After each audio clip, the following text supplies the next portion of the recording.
Hello， 歡迎大灣區放美麗先生頻道，我係主持人 Hannah。各位觀眾朋友，好耐冇見啦。咁我唔係消失咗啊，各位觀眾朋友唔使擔心啦，因為我見到好多人有留言關心我啦。Hannah 係咪離開咗公司啊 ？Hannah 係咪唔會再出現喺 YouTube 啊？其實唔係㗎，因為咧其實我早排實在太忙啦，因為我早排咧好多業主要搞呢個按揭手續啦，大家可以睇呢啲相，按揭手續啦，包括收樓驗樓啦，跟住又開通水電煤啦，又帶佢哋去辦居住證啦，又帶佢去換駕駛證啦。哇！一直都係忙緊呢啲嘢，所以咧我哋又大概有成個幾星期冇出現喺呢個 YouTube 頻道啦。大家放心，我仲喺度㗎，因為咧我同 Eden 嘅服務大家都係睇到嘅，因為我哋唔會話成交完之後咧就消失咗㗎，我哋唔係嘅，我哋係可以令到你做到係售前放心，售後無憂㗎。無論係你係辦按揭手續啊，或者售後嘅收樓驗樓啊，開通水電煤啊，或者呢個裝修量尺啊，或者你要辦居住證啊，我哋全部都係本人親自陪同辦理嘅喎，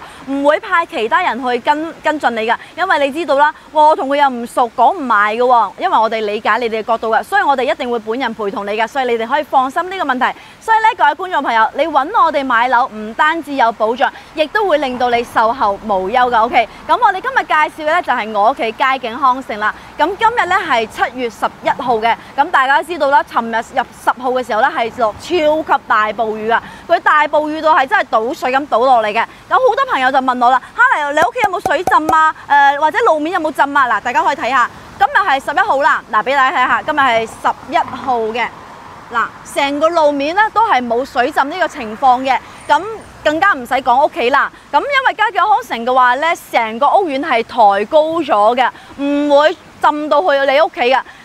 更何況佢路面都浸唔到，點會浸到你屋企呢？所以大家唔使擔心呢個問題㗎。因為其實我喺坦洲住咗咁多年，我從來未試過浸過屋企咯，真係從來一次都未試過。包括屋苑啊、停車場一次都未試過嘅。咁我哋今日介紹呢個產品呢，就係4期嘅珍貴園啦。咁我哋今日賣嘅，而家賣緊嘅就係呢個最邊邊嘅16棟咧突出嚟呢一戶嘅。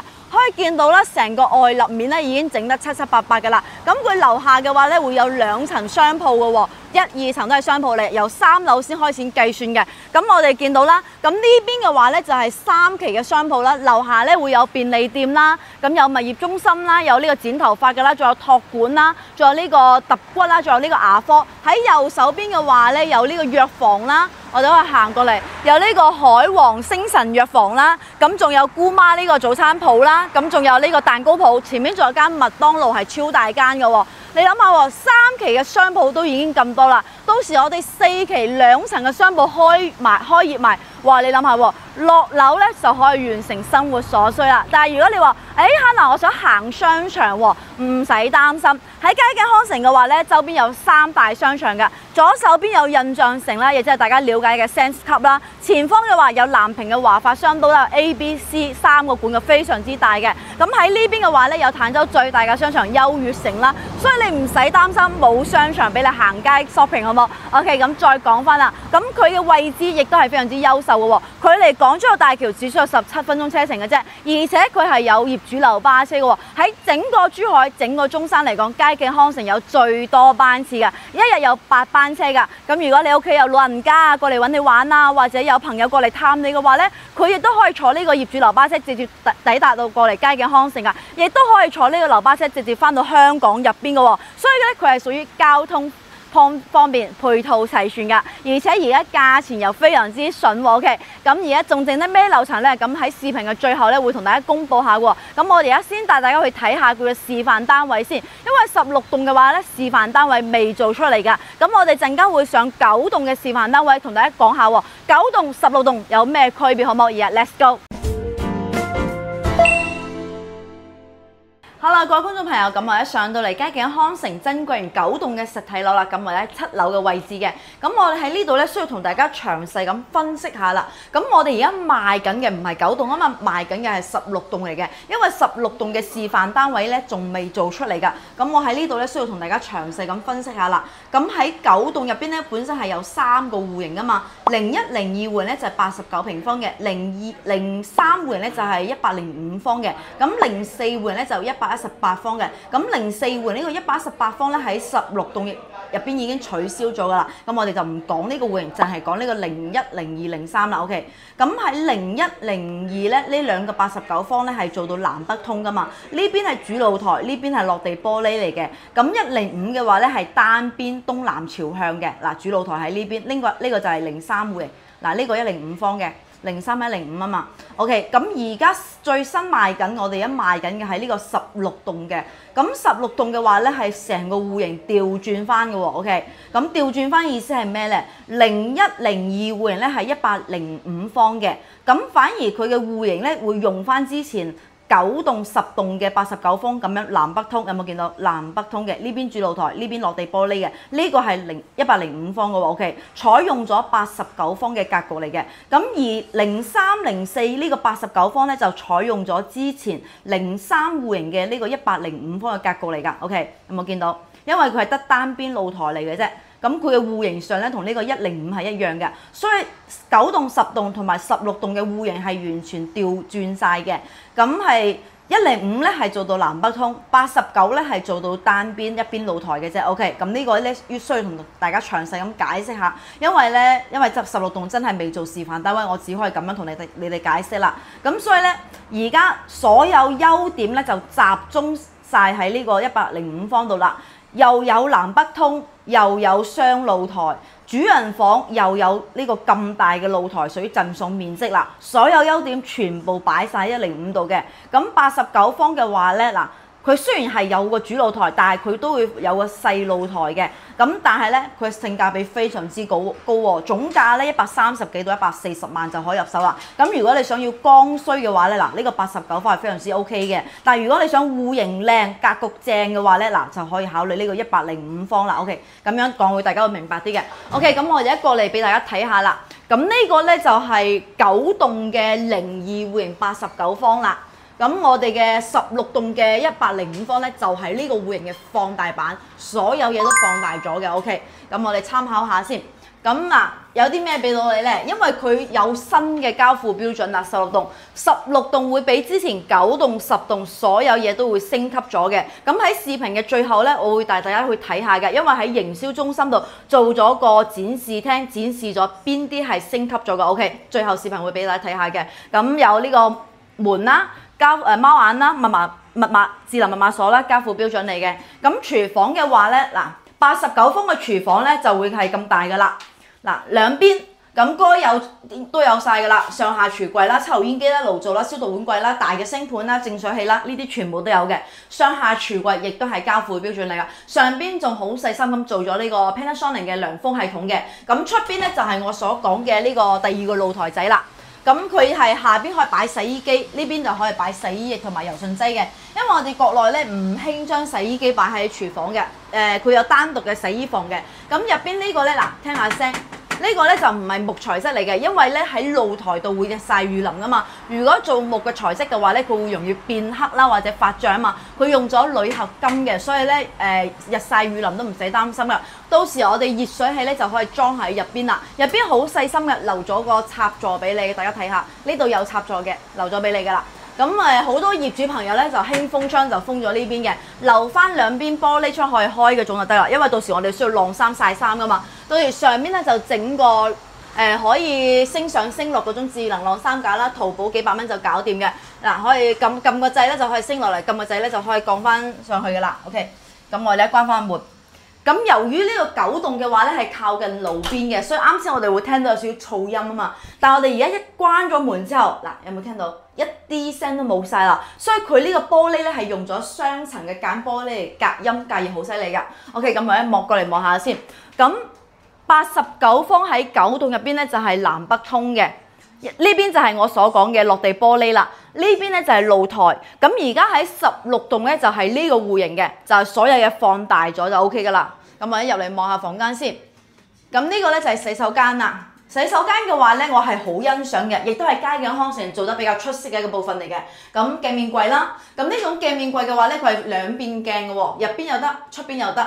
咁同埋做晒燈帶俾你啦，洗面盤啦、馬桶啦，留埋插座俾你。因為有啲人咧想換智能馬桶就可以更換啦。咁同埋有個出水位嘅，好細心，因為好多屋苑咧會忽略咗呢個乾區都要做出水位呢個，因為你有時洗面嘅話都會有水漬噶嘛。咁入邊就係淋浴空間噶啦。咁呢個玻璃咧係做咗納米塗漆嘅。點解做呢個納米塗漆咧係有作用嘅？因為我哋平時沖涼咧時間長咗咧，咪有好多水漬咧會黐住喺呢度，一笪笪好污糟好邋遢噶嘛。咁做咗呢個納米塗漆之後咧，佢啲水漬咧會自然咁流落嚟嘅，就唔會黐喺呢塊玻璃入邊嘅。OK， 咁嚟到呢度啦，亦都係我成日中意玩嘅。嗱，佢係一個百葉窗簾嘅夾心層嚟嘅，咁將呢個百葉窗簾咧喺兩塊玻璃中間嘅，所以你唔使擔心會污糟啦，因為唔需要去打理佢嘅。咁樣好細心咯呢個。咁呢個咧就係洗手間啦，客位嚟。咁89方嘅房間都係咁上下大嘅，大家可以參考下。OK， 咁呢邊有另外一間房。呢間房就大翻啲，可以擺張1.5米嘅床，亦都可以做個書台，亦都可以做個衣櫃嘅。咁我要同大家講下啦，呢個嗱16棟嘅話咧，嗱呢個係89平方啊嘛。咁客位就係我哋啱先提到嗰個呢個客位，呢個客位。咁隔離呢間房咧，嗱有冇見到？成間房咧係有橙色噶嘛？點解會橙色咧？橙色嘅意思咧，即係發展商係以露台去佈建嘅，好似呢個廚房出邊啱先嗰個細陽台咁樣。嗱，成間房都係以陽台佈建嘅，所以呢間房嘅話咧，有一半面積係屬於全贈送俾你㗎，所以佢可以89方都做到3房2廳2衛就係咁嘅效果啦。OK， 而家嚟到主人房啦，咁主人房亦都會有個套廁嘅喎，咁套廁嘅話咧，同客位基本上一致㗎啦，鏡面櫃啦、洗面盤啦、馬桶啦、淋浴空間同埋上面有個涼風系統嘅。OK， 咁浴霸嚟嘅，咁可以吹涼風，亦都可以吹暖風嘅。咁而嚟到主人房啦，咁喺之前9棟10棟入邊嘅話咧，係用咗呢種材質嘅黑色透明玻璃，因為主人房嘅話咧，衣櫃亦都係交付標準嚟㗎。但係根據之前嘅業主反映嘅話咧，就呢種材質嘅話咧，如果我哋啲衫唔係好整齊嘅話咧，會隱隱約約都會見到嘅，睇身冇咁美觀。所以根據以往嘅業主反映，所以喺16棟就改進咗啦，用翻實木嘅面板，就唔用呢種玻璃材質啦。咁樣，但係因為其實佢好聽勸嘅，真係雞康城，即係你有反應，你有意見，佢提出佢會接受嘅。OK， 咁呢度咧就可以擺張1.5米嘅雙人床啦。咁窗台嘅話咧，本身係有60公分嘅，佢會幫你剝咗一大半嘅啦，剩低少少嘅啫。咁你可以用埋呢個空間啦，所以仲可以做到3邊落床嘅。咁其實我哋主人房咧，其實可以唔做呢個櫃噶啦，唔做呢個櫃嘅時候咧，我哋嘅過渡會更加舒服啲嘅。咁成間房嗱，天花啦，咁天花入邊嘅燈槽啦，咁仲有中央空調咧，全部都係交付標準嚟㗎。OK， 咁而且升級咗嘅話咧，唔係用呢種木紋磚㗎啦，因為本身係呢種木紋磚㗎嘛，升級咗會用翻木地板嘅。咁呢啲牆紙就係嗱，出邊嘅牆紙係冇嘅，出邊牆紙冇嘅。咁背景牆嘅話咧係有嘅，但係換翻咗一種色，因為呢種色嘅話咧，好多業主都有反映有啲老咗少少嘅呢種色，所以我哋陣間會帶大家去睇下真正嘅交付標準啦。嗱，大家記住啦，呢個9棟嘅89方咧就係16棟嘅105方放大版。OK， 我哋只要將佢放大翻就係105方啦。咁我哋一睇下個105啦。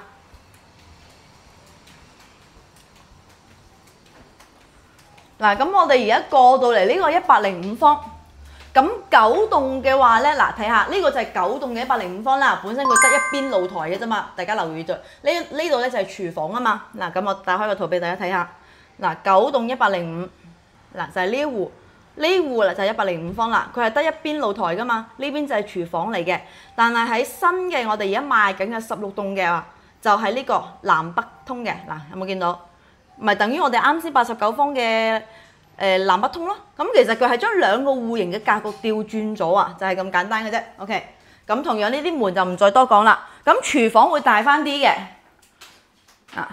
戶型上調轉咗，但係咧 size 啦，嗱大家睇下呢個就係105方嘅 size 嘅廚房啦。OK， 同樣都係有個生活露台嘅。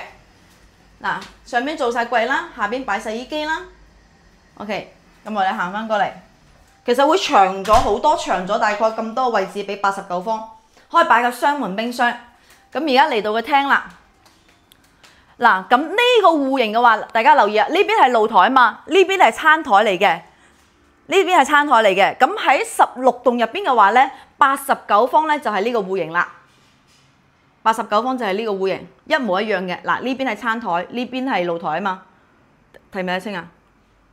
嗱，呢個咧就係16棟嘅89方啦，同呢個105咧係一樣嘅，所以89同105咧就係調轉嘅，成個格局係調轉咗嘅。OK， 但係大好多咯。尺寸係根據翻105嘅尺寸嘅，3.9米，呢個105係3.9米，咁89咧就係3.7米嘅開間。OK， 南北通嘅。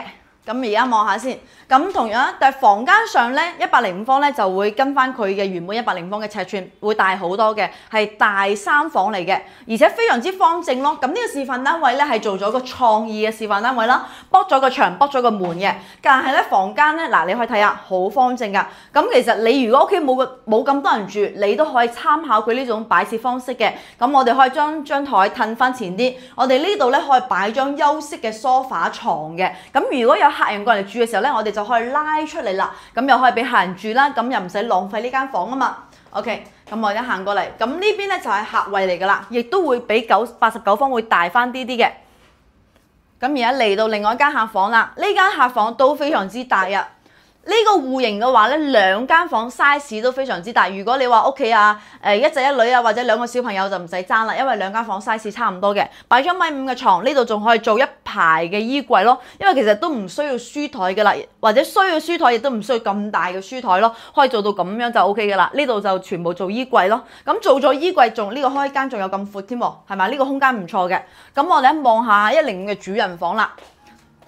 嗱，喺16棟入邊嘅話咧，105方嘅話咧，主人房亦都係咁樣嘅。咁點解講呢個105會比89方賣得好好多咧？點解咧？就係由於我企緊呢個位置。咁發展商嘅話咧，嗱，俾大家睇下戶型圖啦，因為有圖大家會容易明白啲。嗱，呢度就係主人房嘅位置嚟嘅。本身發展商咧就係以陽台去佈建嘅。因為點解以陽台去佈建咧？嗱，睇下，呢個係主露台啊嘛。咁呢度咧，亦都點解有個露台咧？佢就以陽台去佈建，因為國內咧陽台只計算一半面積嘅啫，所以佢會盡量會以陽台去佈建嘅。咁即係代表係呢度有一半嘅空間咧，屬於送俾你嘅。呢度有一半 ，OK， 就係我企喺呢個位置啦。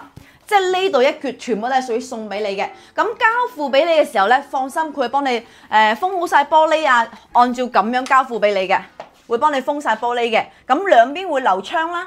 咁而且同大家講下喎，佢有好多細節位嘅，包括佢呢個窗啦，有半開同埋全開嘅，咁亦都有呢個新風系統嘅。咁新風系統有咩作用咧？就係我哋如果話喺香港或者喺澳門啊，或者喺國外唔係日日翻嚟住嘅話咧，我哋就可以開呢個新風系統啦。咁啲自然空氣咧就會自然流翻入間房度啦，咁又唔使擔心開窗淋雨啊嘛。OK， 大家明白嘛？咁我指俾大家睇下。咁最邊呢個咧就係呢個105方嘅，咁有冇見到最邊出邊咧？呢個位置咧咪有個露台噶嘛？咁其實就係主人房嗰個位置嚟嘅。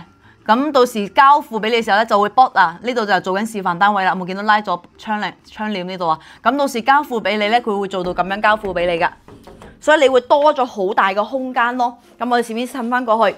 如果你自己想象下，如果冇咗呢一橛位置嘅時候，你成間房空間係差好遠嘅。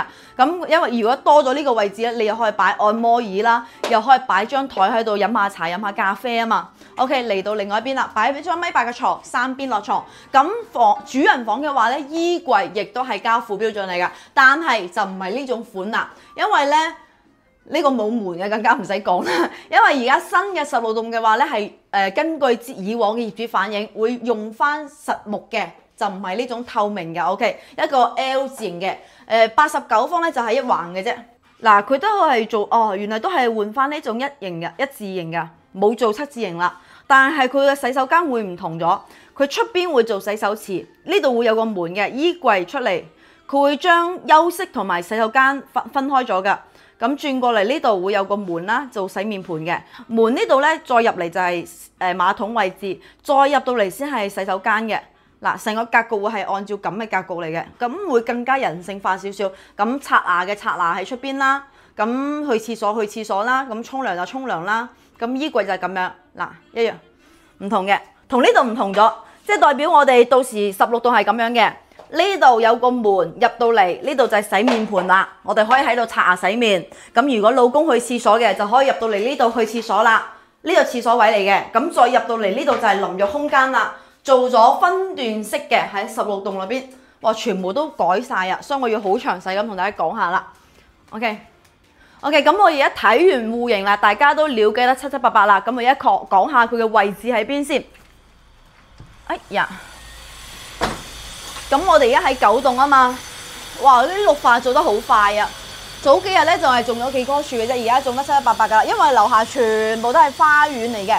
有冇留意到咧？佢樓間距係好遠嘅，所以你唔使擔心話哇會唔會好密集啊？唔會嘅，佳景康城嘅樓咧唔會做到好密嘅。所以大家唔使擔心呢個問題。只有呢度由呢度開始先會有樓嘅，呢度打好地基啦嘛，大家都會見到嘅。咁而家賣緊嘅16棟咧就係呢一棟啦，最邊邊嘅呢一棟，呢棟就係16棟嚟嘅，呢棟。好啦，咁我哋睇完呢個89方啦，同埋105方啦。如果你覺得都係好亂喎，點解我唔明喎？咩16棟又點啊？19棟又點啊？嗱，簡單啲同大家講下啦。9棟嘅89方係南北通噶嘛，105方就係單邊露台噶嘛。但係我哋而家賣緊嘅16棟嘅話，105方先係南北通，89方咧就係單邊嘅。即係其實簡單嚟講就係9棟同埋16棟嘅戶型係調轉咗嘅，但係咧入邊嘅尺寸係冇變嘅。OK， 咁樣你明㗎，就會簡單啲啦。咁交付標準升級到點樣咧？咁我哋一翻去售樓部同大家講下。好啦，各位觀眾朋友，咁我哋啱先介紹咗89方啦，同埋呢個105方同之前9棟10棟有咩區別啦？咁喺格局上咧係完全調轉晒嘅，但係尺寸咧就係冇變嘅。OK， 咁我哋而家翻到嚟咧佳景康城嘅營銷中心啦，因為咧佢做咗個展示廳嘅，因為喺16棟入邊嘅話咧，所有交付標準咧會升級咗㗎。咁我哋一入嚟欣賞下啦。咁啱先嘅話咧，9棟嘅示範單位廚房嘅面板咧係用咗一種白色嘅，比較白少少顏色。咁呢種嘅話咧有少少米黃，甚至呢個應該叫灰係嘛？淺灰咁樣啦係。咁瓷磚上咧亦都有少少唔同嘅，用咗呢種有紋路嘅，有少少花紋岩石板咁嘅瓷磚嘅。咁呢啲抽油煙機爐做消毒碗櫃就係全部一致嘅啦。咁呢邊亦都係啦，上下櫥櫃亦都係一致嘅，呢啲冇改變，但係顏色有少少唔同嘅啫，就係呢個操作台同埋瓷磚同埋面板顏色有唔同。咁門嘅話咧，亦都係上吊櫃嘅，呢個亦都係一致嘅。咁我哋一行過嚟 ，OK， 咁而家嚟到洗手間啦，睇下佢有咩唔同。淋浴空間嘅話咧，嗱我見到啦。瓷磚顏色唔同咗，用咗呢種係灰地色嘅顏色，睇身佢嘅成間屋嘅色調會更加一致少少嘅。咁呢啲係基本上一致㗎啦，冇改變。咁我哋行過嚟呢度啦。咁呢度咧就係洗面盤唔同咗，用咗呢種大理石嘅洗面盤，睇身會高級少少嘅睇身。底下呢種咧有少少胡桃木嘅色調。胡桃木嘅，啱先嗰種咧係原木色噶嘛，呢種就係胡桃木嘅色調。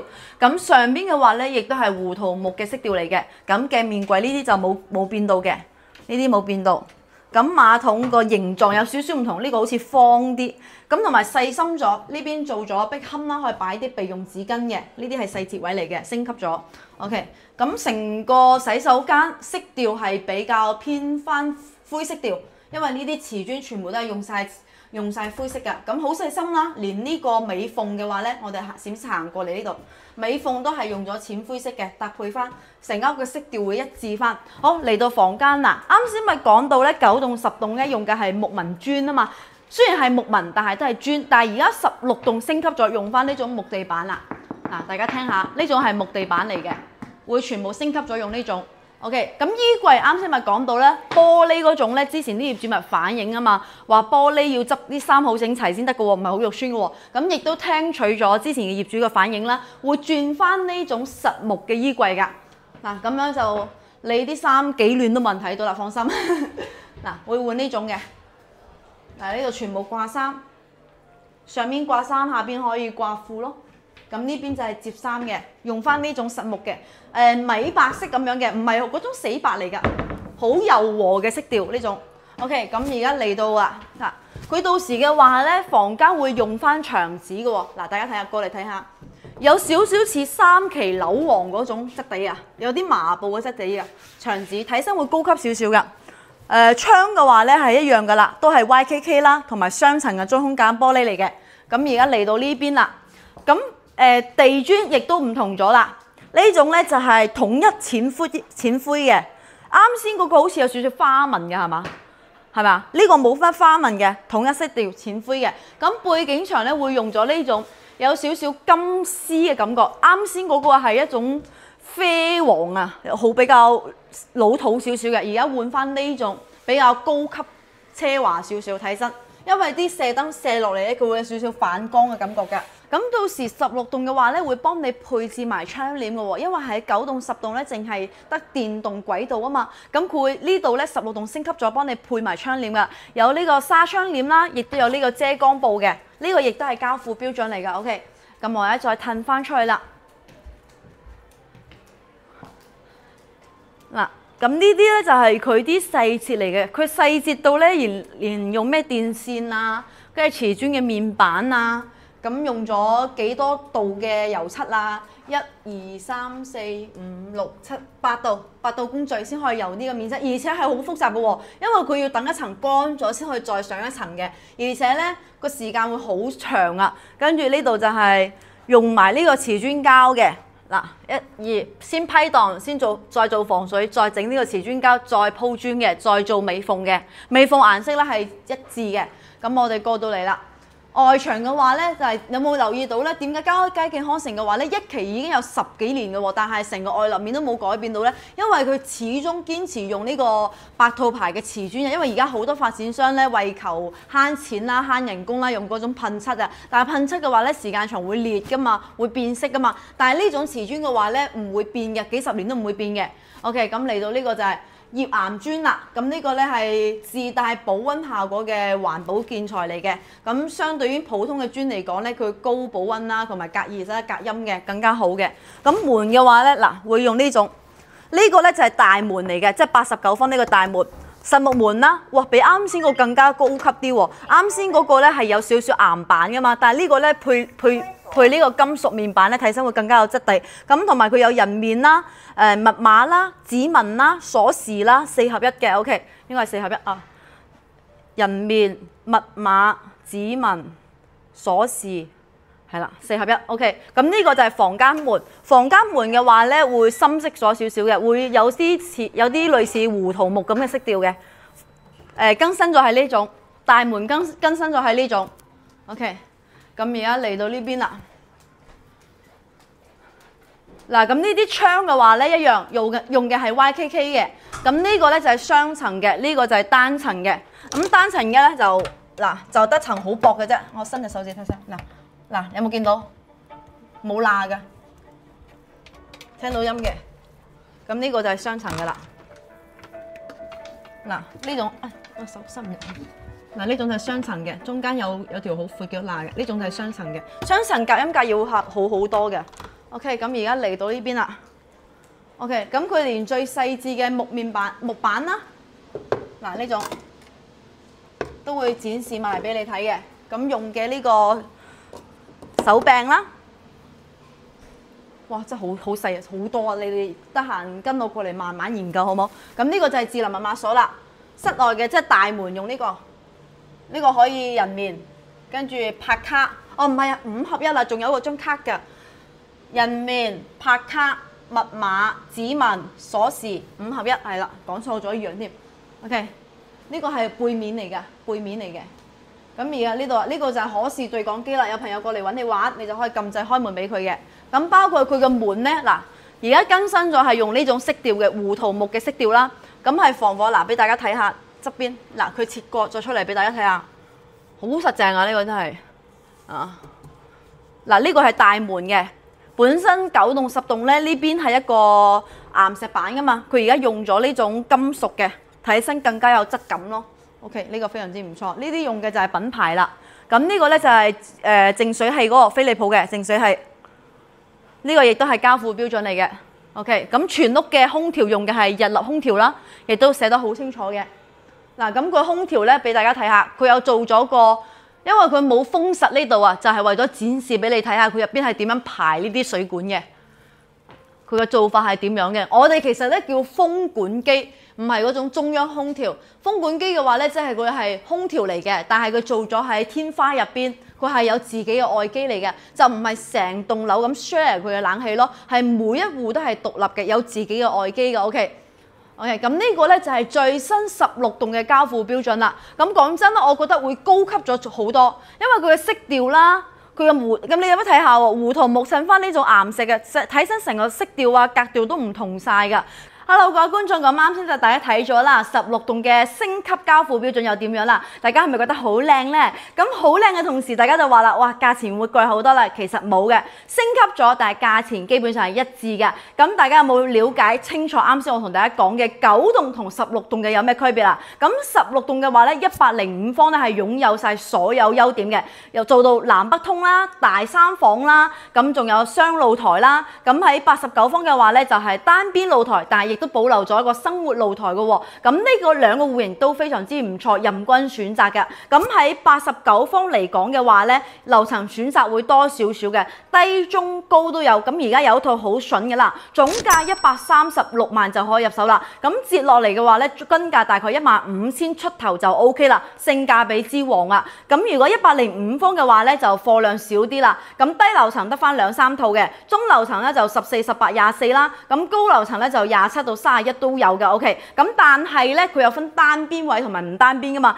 單邊嘅02戶型咧已經冇貨噶啦。咁而家剩低嘅01就係望花園為主嘅 ，OK。咁有一套咧比較抵啲嘅，總價159萬，均價15000出頭就有可以入手咯。哇！你諗下喎，哇！交標升級咗咁多，牆紙又配置埋啦，連呢個窗簾又配置埋啦，咁成個洗手間又升級咗啦，咁連衣櫃又升級咗啦，就換咗呢種木地板啦，升級咗咁多嘢，但係價錢依然都係冇高度嘅喎，價錢非常之筍，15000幾到16000幾嘅均價就可以入手啦。咁佳景康城嘅話咧，相信好多朋友都知道，佢係屬於成個坦洲嘅天花板嚟嘅，佢嘅所有交付標準啦，包括佢嘅物業啦，包括佢嘅園林管理咧，亦都係最 top 嘅，而且佢仲擁有咗成個中山甚至珠海最多班次嘅業主流巴車，可以直達到翻香港入邊嘅，所以咧往返香港亦都係非常之方便嘅喎。而且我又係呢度嘅業主啊嘛，有咩事隨時打個電話俾我，我都可以幫手㗎。OK， 咁我就係今日主持人 Hannah 啦。咁如果你同樣對佳景康城有興趣，想了解更多嘅詳細資料嘅話咧，可以添加我嘅聯繫方式，我會發詳細嘅資料同埋詳細嘅價單俾你嘅喎。OK， 咁我哋下期再見啦，拜拜。